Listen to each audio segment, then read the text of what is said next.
mô lệ mà yêu này lắm tê tông phụ ô nô ang nô yêu tôi ye hình phai mô ang lê si mai ako ang may rau ya Prabhu duguno anh ham ya ni bau ye mai yok mo cross ya pang o ai ni pabera pa ye Prabhu thi ang Yesu pareo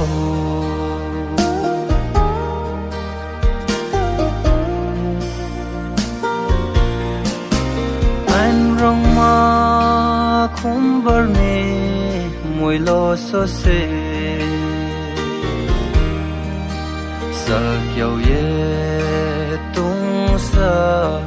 bie pai ke khu ye thang mo den ke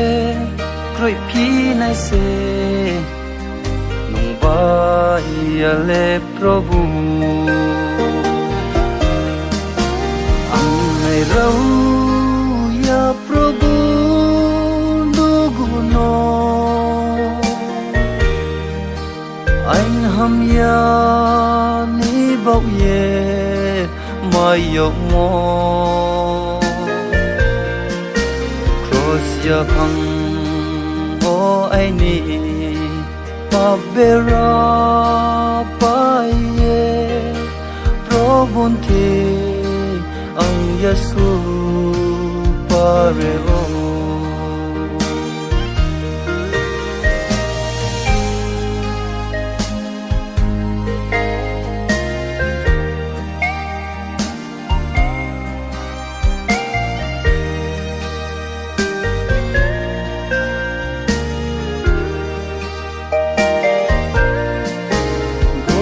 ha tông môn so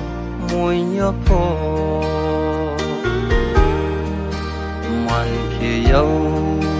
nay mà nó mà bị ye tôi yêu nay mà sẽ bul hay si yo arpo si mai ako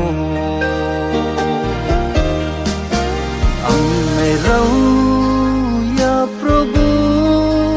duguno anh ham ya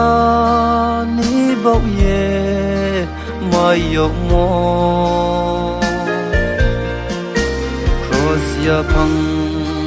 o ai ni pabera pa ye Prabhu thi ang Yesu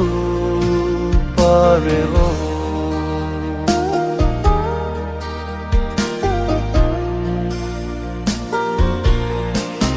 thau mon kho rang bai khe Prabhu no o se yau nai ma no chang ya pho nong ang no ai so ye yau za ke jo nom o nong bai ang nai rau ya Prabhu duguno anh ham ya ni bau ye mai yok mo